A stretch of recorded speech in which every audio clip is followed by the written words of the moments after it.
Hello. Hello, is this live? I don't know. Yep, it's live.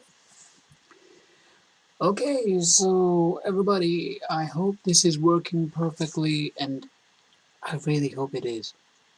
Otherwise, it is a waste of time. Especially 5 o'clock in the morning in the UK. What the hell am I doing? Quite frankly, I have nothing better to do. I can sleep, and I will sleep, but I just can't believe what I just saw in terms of the fights.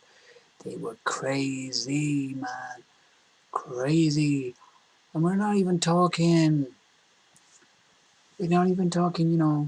um, for the title or anything like that. We're talking just down, the level of competition is on par. And at the same time, because they're on par, the level of talent shown is pretty damn awesome. And Dan Hooker did step it up today, without a doubt. I was wrong completely. No, I wasn't wrong completely. I think I got one fight right out of all of the other fights. And that is because, to be honest with you, I didn't see the fact that UFC jitters might have come into play. As well as that, not only with the UFC jitters, but you also have the fact that, oh god, I'm tired. But you also have the fact that um, the fighters who were on losing streaks, they had something to fight for. They were fighting for their jobs. So the effort that they put in were tenfold compared to the other fighters. But I have to say, to the opposition, and you could clearly see it. I'll tell you one thing: Dustin Poirier versus Dan Hooker. That was just a crazy fight. I swear. First round went down. He was going as I thought he would do. Dan Hooker on the outside, chopping the legs as well, hitting the calf area, kicking the calf, stopping his mobility, and then getting towards landing the straight knee to his head, and basically even the close shots that he was landing, he was landing telling blows, good barrage of punches. It was just to the body, to the head, mixture, and Poirier was kind of confused, didn't really know what to do, but he did land a few as well. And he was trying to close the gap, and he needed to get in there, get in more deep, because he's a southpaw. Dan Hooker is orthodox, and he needed to get in there, and he did throw the jab, but it was only a single jab. And when he went to the corner, said, "You're gonna have to, work a bit harder in terms of, throw combinations, and you're gonna have to use your jab a bit more." And that's exactly what he did in the second round. He went a bit pear-shaped. I would have to say, you could probably. Danoka then he kept the distance going, and then basically Poirier then, every time he went for the leg kick, Danaher went for the leg kick, he sprung out and gave him a straight left, and that was doing the business with Poirier. But then it was just so random. It was like on the second minute mark, they started, they got in the pocket where Dan Hooker is landing the blows. Then Dustin Poirier is the smacking him, and then Hammerface thing him on the side, trying to knock him down. And he did land a knee there. I remember Dan Hooker did land a knee in that particular exchange, but then they went at it completely crazily. Personally, I give out to Poirier because he landed the heavier shots. I'm sure he landed some. No, that was in the third round. He landed an elbow, and basically, um, uppercuts to the face. They were pretty good shots, I have to say. But I think what it was, he managed to close the distance down, and even prevented him. Dan Hooker at one point did take him down, and did try to get him on a, you know, that was in round 3 actually. Dan Hooker did take him down because he knew he'd have to change the approach, because he doesn't want to get in a slugfest and go for 4 or 5 rounds like that.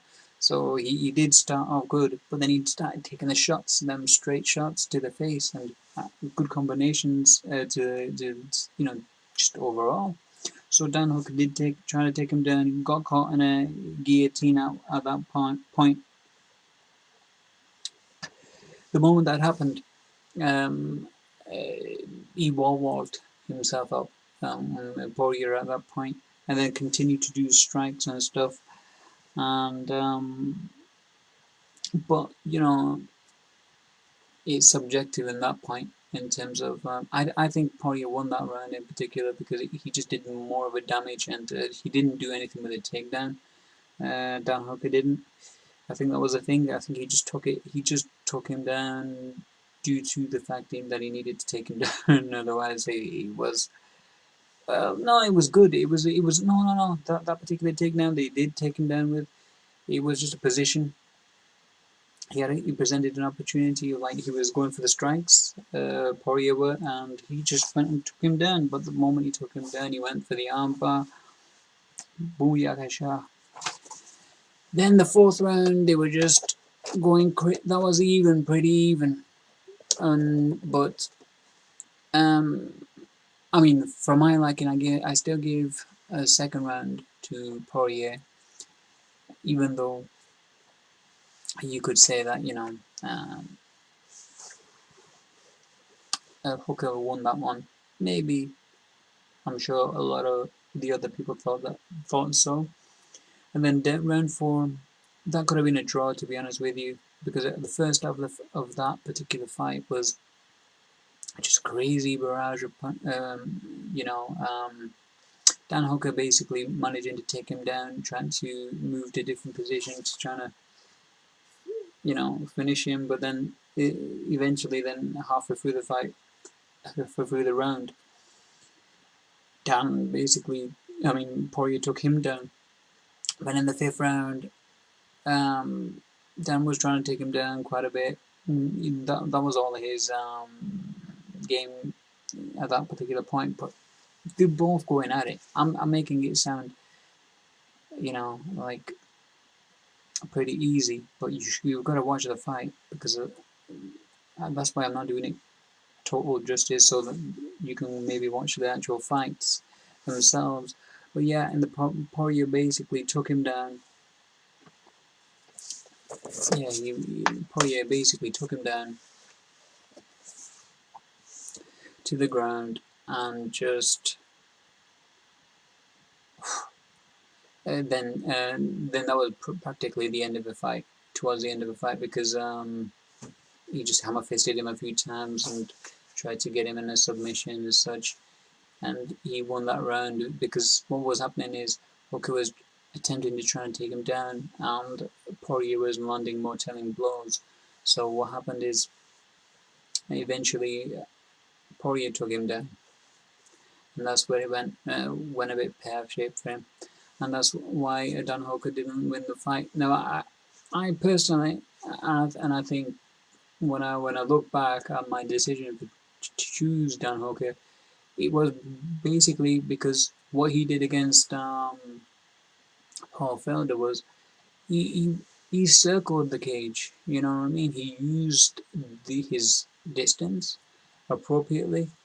I mean, he did try with Dustin Poirier, but Dustin Poirier knew when he needed to do what he needed to do, because what was working against him was his leg kicks, and he timed the strikes just to get in there, the perfect time. And I think that's what did gave Dan the problem. And guy, they both have got real rock solid chins. There was times, like I said, when Poirier's elbowing him, giving him uppercuts, hooks to the face, sorry. I thought it was over for Hooker, but he just kept on fighting. The guy's got a chin, he's got an amazing future ahead of him. This is just a learning curve for him. I think he should have just kept his distance, circling cage, you know. He's good at distance management, but he didn't manage to do that with um, Poirier, because Poirier was basically more faster. But he almost, gosh, in the first round he was almost over. It really was, because he just didn't know what he needed to do. But anyway, it was a great fight.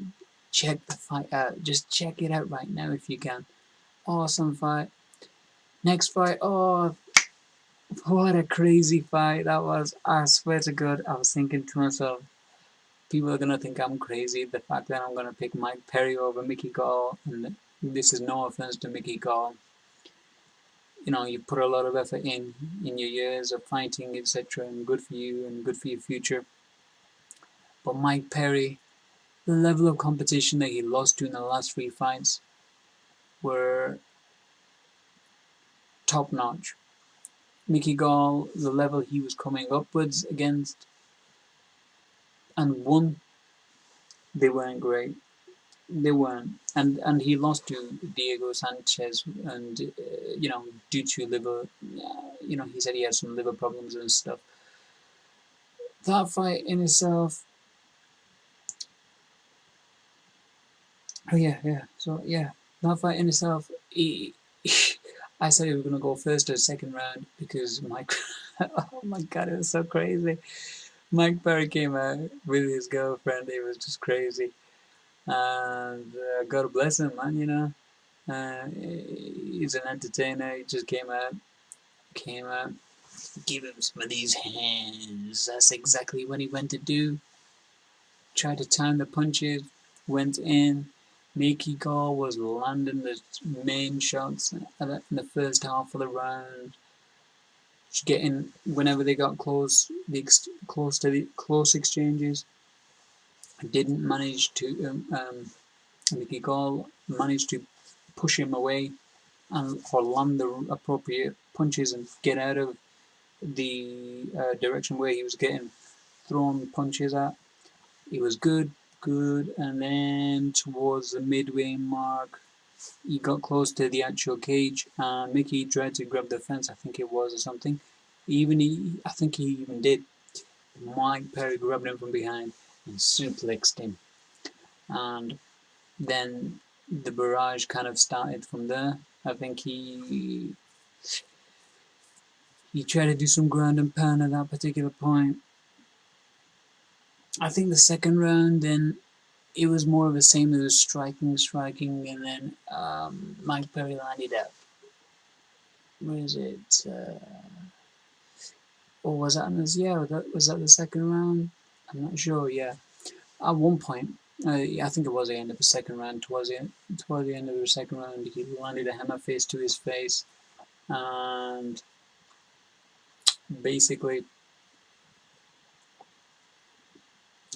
yeah, he landed a hammer fist to his face, and then he knocked a hook to the side of his head and wobbled Mickey Gall to the floor. Then basically you had Mickey Gall trying to fend off his back and Mike Perry trying to land these big elbows from the top.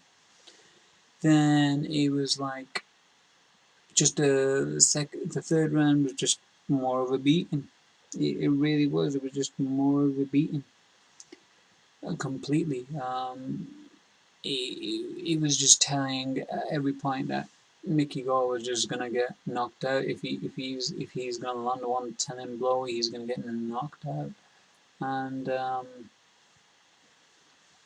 he almost did. He almost got knocked out completely. Um, there was one point where he went to the ground again towards the end of the third round. Mike Perry showed a lot of good fight IQ, and he went to the, he went to the ground, tried to land them elbows. Mickey tried to use his legs and push him off because he's in full mount, getting mounted, and the guy's a wrestler, Mike Perry. So to get that guy off you, he needed to basically use his legs and push him off, and he did. He did, and but he did manage to take a lot of big shots, and even with he managed. The first round was his best, but then the closer he got, he just couldn't manage the distance. He really just couldn't, because the distance. I mean, if maybe a bigger cage would have helped Mickey go, because he would have had more distance to run. But this one, it was just practically impossible. He needed for him to move further out. It was just not going to happen. Mickey Gall had it all good. What was hilarious at the end was like, yeah, he won the fight by decision, 3-round decision. And at the end of the fight, what's his name? Mike Perry. I am so tired. I should sleep now. I should. I'll briefly go over everything. I might go do this again later, maybe. But anyway, let's just go straight through. So yeah, Mike Perry. Then what did he say? Mike Perry was saying, he's gonna go to another camp, and they're gonna try to find some training partners and who will help him. Be a friend of his as such, as opposed to just telling him what to do. So I think that's what he knows what is best for him, and I think that's the most appropriate thing for him. I think at 170 is perfect weight for him, unless he loses a load of all of his muscle. But someone needs to teach him how to manage his shots more wisely and finish opponents properly. Someone should help him work on that, because he's got the ability to do it. It's just they need to put him together. Maybe like Trevor Whitman. I think he might be the perfect storm for him. He did great with Gaethje, and I think Trevor Whitman is going to be perfect for Mike Perry. But I think Trevor Whitman would work with Jackson's. Or are they separated and got their own now? Because I thought they were one big camp. But anyway, I think Trevor Whitman would be great for him. Gian Villante versus Maurice Green. What the hell of a crazy fight that was. Again, I was wrong in this fight. But I was going to be right. But because Gian Villante just... Gian Villante, what happened to him was he gassed out and his head got stuck in an arm triangle at the bottom, and his head got stuck like in an arm triangle, so he couldn't breathe. So what did he do? So what did he do? Instead of trying to maybe push through and trying to escape the arm triangle, which was put on from the bottom, and it wasn't really put on in a tight way, he tapped out. He tapped out at 3 minutes 45, and he had the better position. Oh my gosh, you won't believe this fight. Seriously, you won't believe it. Right. Let me tell you about it. No. Okay. First round, Maurice Green, brilliant. He was using his side kick, side kick what John Jones does to the leg, trying to hyperextend the knee, and he was using that in the front, Wing Chun style that he normally does, and he did that very well. He also then landed as well a head kick at John Villante, because John Villante couldn't be bothered. It was like, oh, it was coming. Okay, and he managed to stop it. But Villante landed one as well, but when Villante was landing, Green didn't want any of it. I'll tell you that. He didn't want any of it. So the first round I gave it to Green without a doubt. Second round I gave it a 10-10 personally, but 10-10. What happened was the first half. The first half was basically Green were trying to do the same thing. And then the second half was Vellante then managed to chop the legs. Once he started chopping the legs, then he can start punching to the head, and that's what he did, you know. And then in the third round, he was doing the same. He was doing some leg kicks, and then he got in punching range, and then he landed a straight left or a hook to the head of Green and knocked him down. He then jumped on top of him and, well, Vellante did get eye poked and got a point taken out away, and it was a clear eye poke from Maurice Green, and it was a bad eye poke as well. So he lost a point there, so it was already a 10-9 round there. Green came in, and then Vellante landed a left. The moment he went to the ground, that's already a 10-8, effectively, right? So personally, people would say, we're going to say, okay, maybe, maybe 10-10, maybe, the first round for Green, second round for Green, and this round you could say 10-10-8, so it could be a draw, so to speak, or you could, like I said, for me, I give it 10-10 for the actual second round. So then he was landing these big shots, elbows, and basically he just gassed out, kind of, and then he rested on top of Green. Then Green just grabbed out of him, just like that. But his head was here, and he was facing this way, so he just kind of did that. It wasn't very hard. If I truthfully honest, it wasn't very, very hard. And he submitted. My gosh, Gian Villante as well.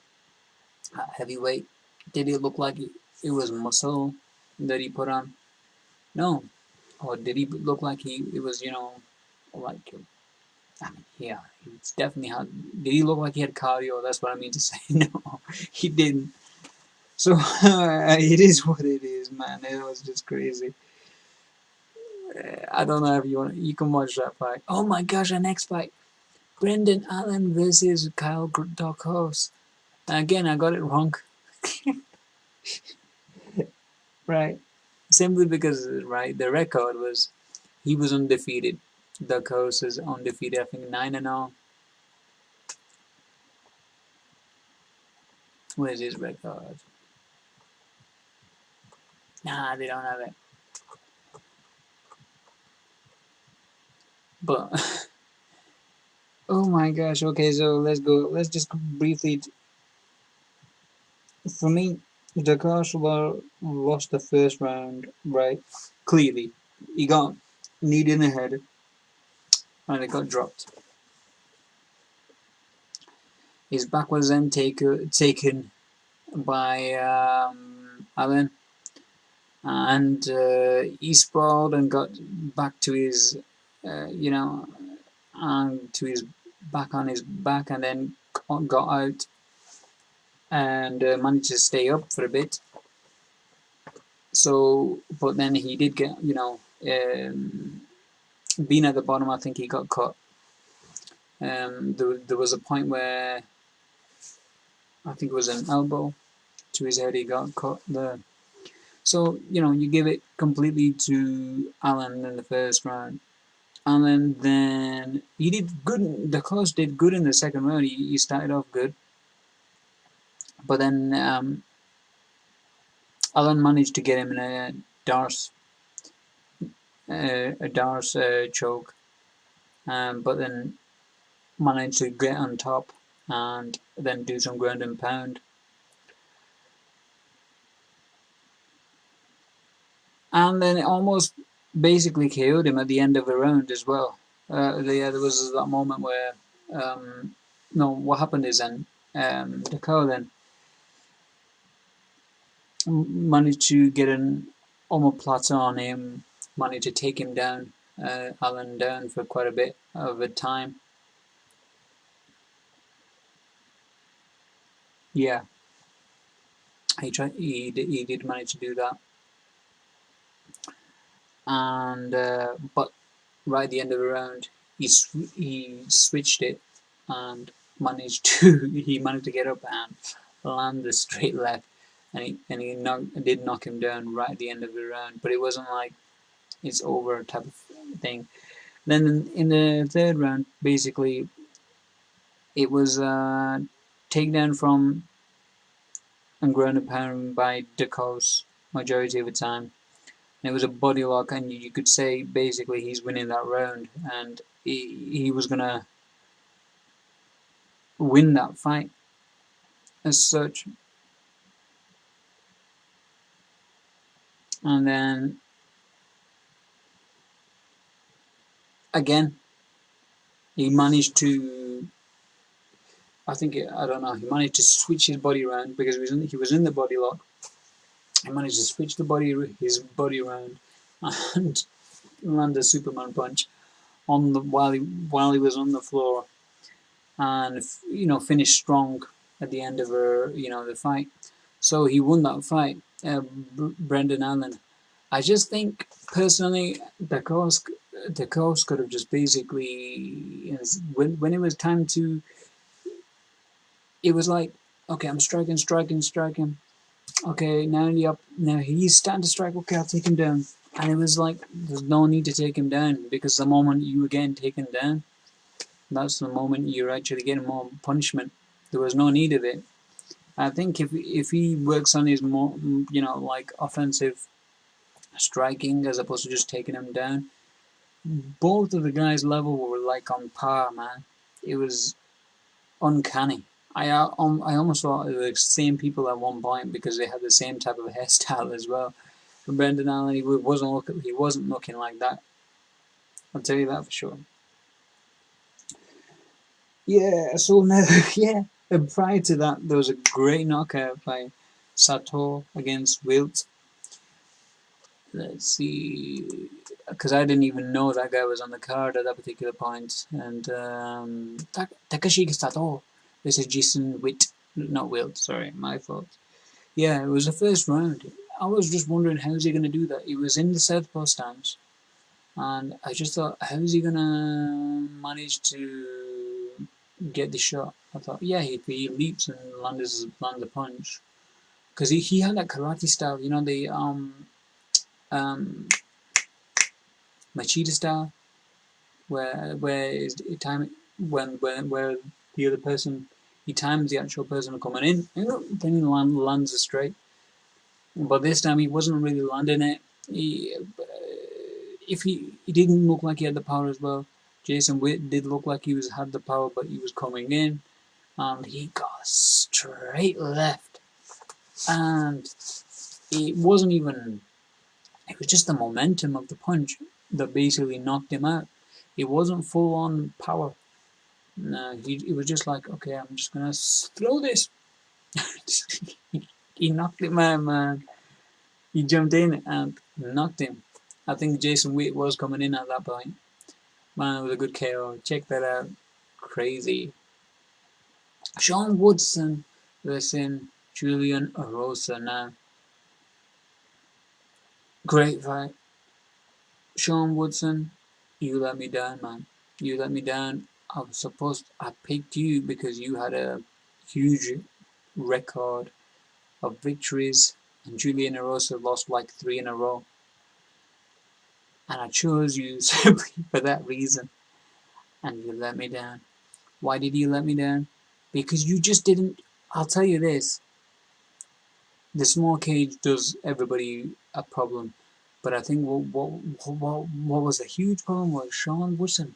he was doing this at the beginning of the right. He was throwing his punches. Okay, your jab, jab, jab. Get more disciplined. You know what I mean? Stay in a stance, or stay in a particular stance. He was just like, he was staying square on majority of the time. But then he wasn't landing the shots whenever he needed to. And sure, he had that big knee which everybody was afraid of majority of the time.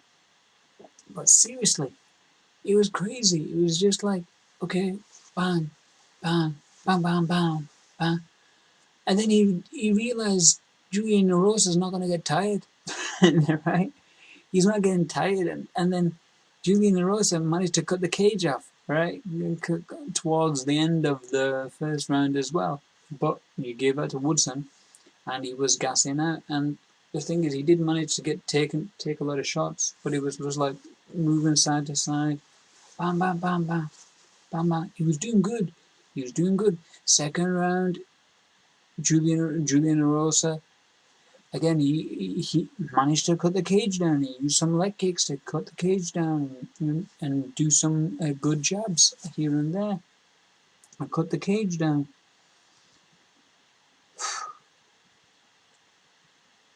Then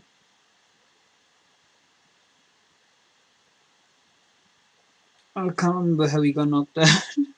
It was such a long night, man. I think he landed a punch or something like that. And oh yeah. He didn't knock him out. He knocked him down. I think it was a straight left. And Rosa was just tired. He got caught in the dance while he was standing. Then got put to the ground, and he was a nasty. Yeah. That's what it was. Basically, he knocked him down in that third round, but also it wasn't. He was trying to get him big time. What's his name? Julian Rosa. He was really trying to close the distance.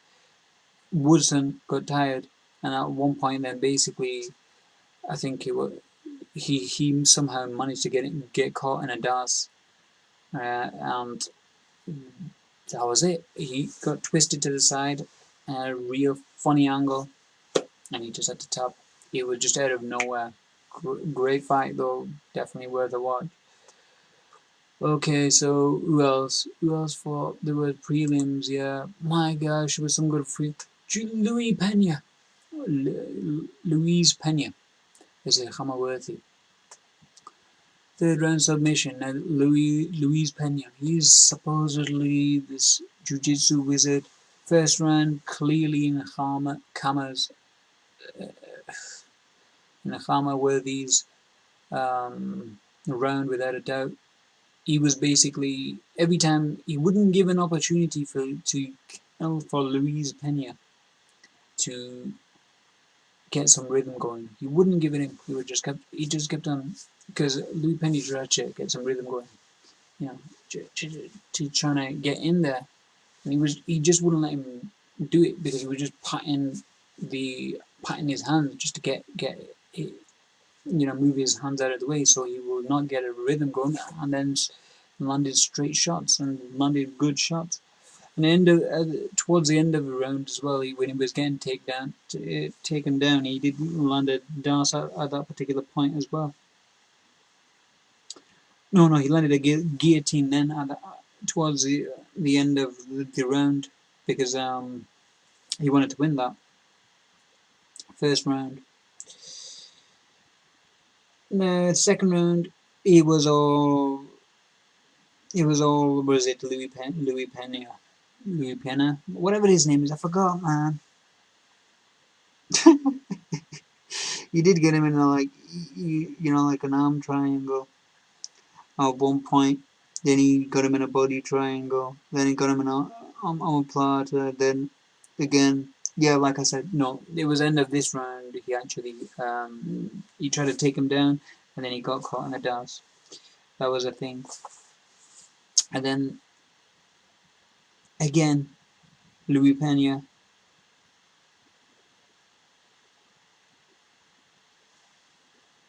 He tried to take him down, at a certain point. Khama was doing good in the striking, and it was towards the cage, I think, cage side or something like that.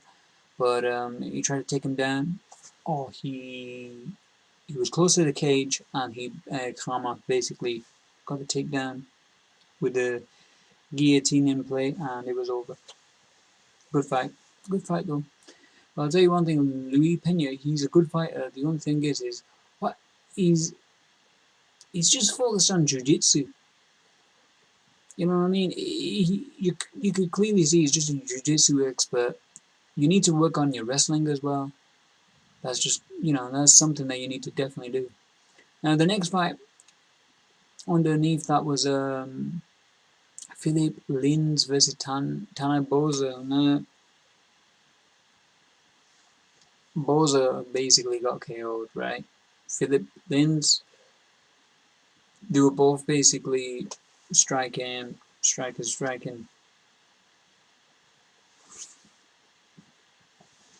Yeah. And there's no lateral movement from Boza. There was a point where basically Boza was facing him like this on this side. The legs were like they're facing this way, and he landed. Philip Lins landed a few shots and landed in straight left. It made him fall to the floor. Managed to land a few hammer fists, and it was over. Tanabosa, I don't know.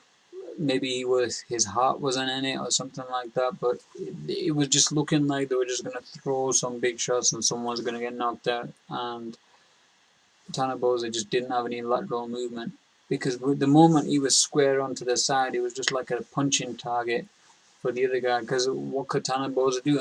If you're completely on one side of somebody else, how can you? What are you gonna do? I mean, you can't. That was just crazy. But anyway, it is what it is. He got knocked out, so that's his fault. Now Kay Hansen, sorry. It was a Jin Yu Frey. Now Jin Yu Frey. This was a good fight.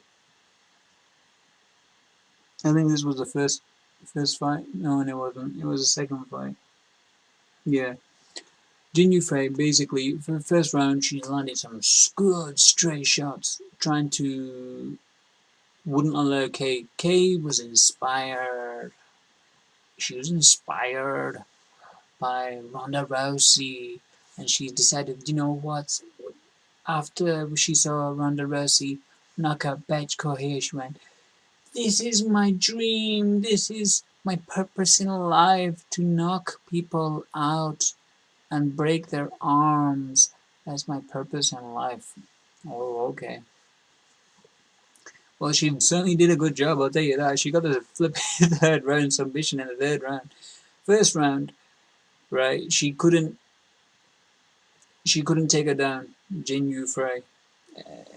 She couldn't get her down. She got caught some big shots, and she just trying to find her distance, and she couldn't test her strength as well. The thing is, Kay Hansen got a bit of strength for that weight. For a straw weight, she's got a bit of strength, and she managed to. But the main thing is her wrestling is pretty good. Or you could say her judo is pretty good, but she knows how to control the actual body on the cage and on the right particular moments, or just move the body weight on a particular time. Yeah. So first round was Jin Yu Frey, and the second one was Hansen's. And apparently she's the youngest in the world, according to UFC, because that's the way they were making it out to be. UFC, when we need to promote something, we're gonna say it's the most amazing thing ever. So she's the youngest. She's the most youngest child ever. My gosh, and she's ready to fight. Is she good enough? Who knows? But she was good enough because she did her homework. In the second round, she forced a takedown. She forced the takedown. It was like from a distance. It was like from a side angle. She was trying to force it. She forced it down, and then she got a wizard towards the cage. She twisted round to get the armbar, and from underneath, and she had it as such. But then she had to flip her over. But Jin Yu-Frey had the sense to flip over, but then the moment that she flipped over, she did not know what to do. It seemed like Jin Yu-Frey just did not know what to do, and she was just in the submission and getting the arm put on, and she just tapped out in like the most. I have to talk to her. Well, it is what it is. No hard feelings. You lose. You put in a lot of effort. You weren't expect. You could clearly see when she was getting taken out, she did not know what direction she was gonna get thrown at. That was the thing. When it comes to wrestling, a certain wrestling is usually like, just, oh yeah, I'm gonna take you down. I know where you're gonna go. You're gonna go there. Boom. Okay, I'm gonna go there. Better just get ready to get in the zone. With Kay Hansen's, it was like, okay, am I gonna get thrown on this side or am I gonna get thrown on that side? And it was just like confusion a bit. It was just check the fight out. It was good. It was good actually. It was. I think it was Ronda Rousey-esque because it was with Ronda was like she set up a lot of traps, and I think this is what I think maybe it's judo coming to play over here, but it was pretty damn good. If she gets her striking into gear, because she has got the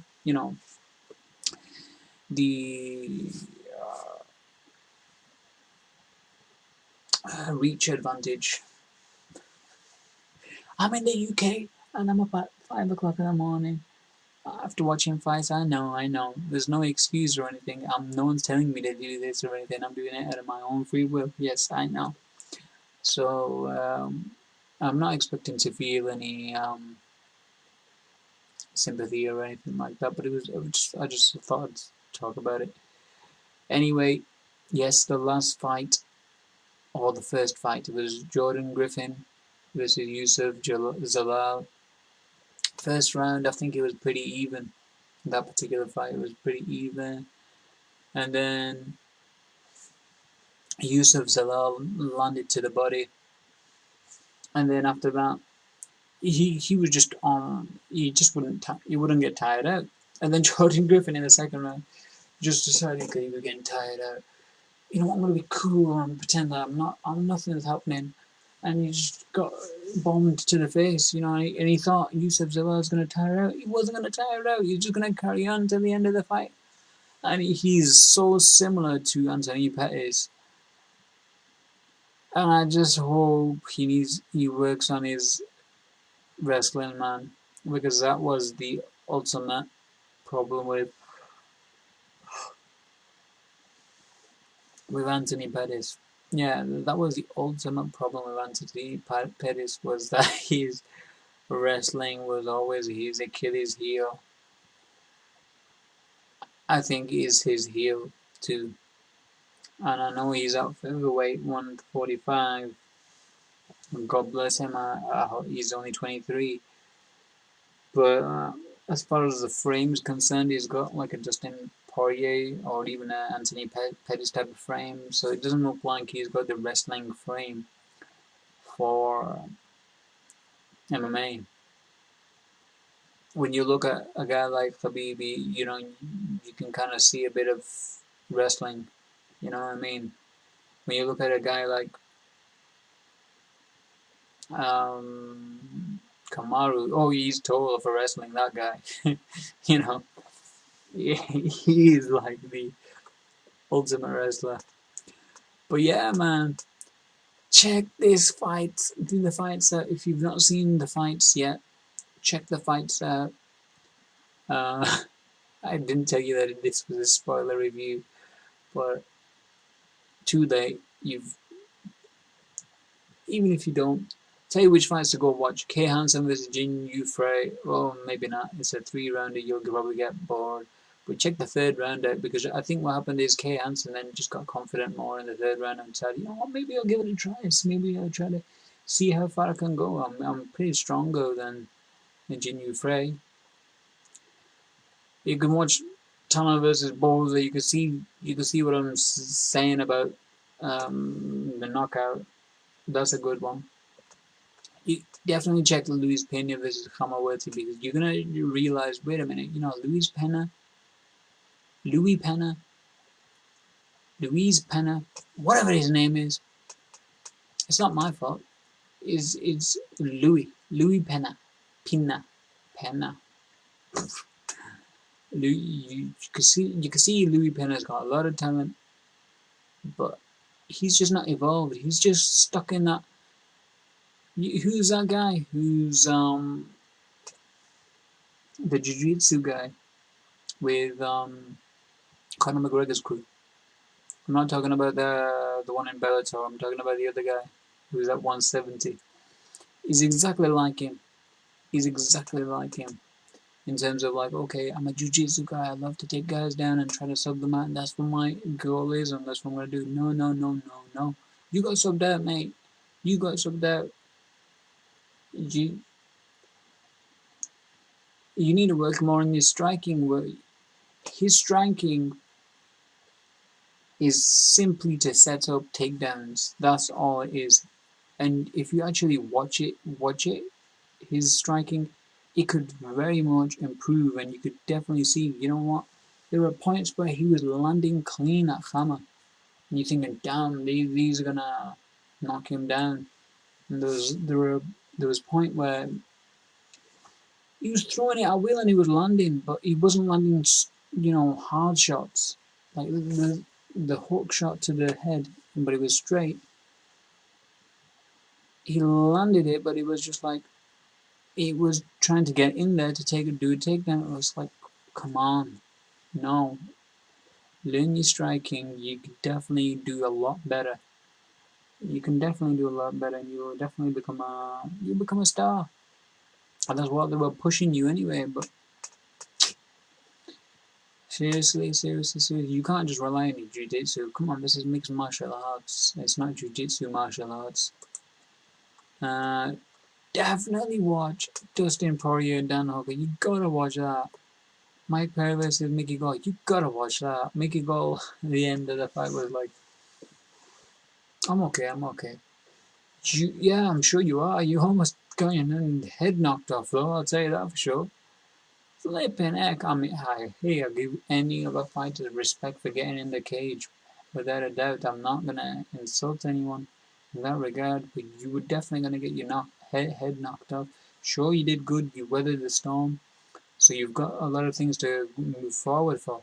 But if there's anything, work on your wrestling, because your jiu-jitsu it's pointless, man. There's no point of it. You can't do any offensive jiu-jitsu unless you actually become a great wrestler. John Volonte, man, he needs a good diet, good dietitian. But then he'd end up at 205. I just think if he can really be bothered, then he would actually become a great fighter. Maurice Green, what can I say? Just check the fight out. It's just check the fight out, because it was just a train wreck, man. It was just a train wreck. I don't know about this one. This was so even. It was kind of boring, but it wasn't boring. It was just crazy. The fact that they were both like killing each other, full throttle. Trying check it out. It's a good fight. If you just want to see some people beating each other up, bloodying each other up, check that out. And then again, Dustin Poirier versus Dan Hooker. That is just crazy, man. Check that out. I'm gonna watch that again. I'm gonna watch that about another 2 times, man. Simply because his striking was at the top level. It was like, okay, so okay, so what would you do in this situation? So he's striking from distance. How are you going to get close? What are you going to do? You're going to close the distance. Okay, you're closing the distance. What are you going to do? You're trying to take the guy down. Okay, what are you going to do? You're going to move to the next level. It was just top level MMA. Top level MMA, without a doubt. In the pocket, throwing it. It wasn't untidy, like, suck 'em robots. It wasn't like that. It was controlled. It was like, I'm trying to hit him. He's in the range. I'm trying to hit him with my elbow, trying to finish him. And then I hit him with some hooks. And then he got him to the cage as well, and he was landing some hooks towards. What's his name? Dustin Poirier, man. He's a great fighter. Got a lot of experience. Nanoka's he's gonna come back stronger. There's no doubt about it. Check this card out, man. I wouldn't want Julian Erosa to visit Sean Woodson. That's just, I don't know what to say really with that. Yeah, you can watch Takashi Sato. That was just like, that punch was like, you know what I mean? It was like, it was just cartoony, like, la la la la la, boing. Whoa, you just knocked him out. You just got knocked the F out, man. Yeah, man. Good card overall. Go check it. Awesome. Goodbye. I go.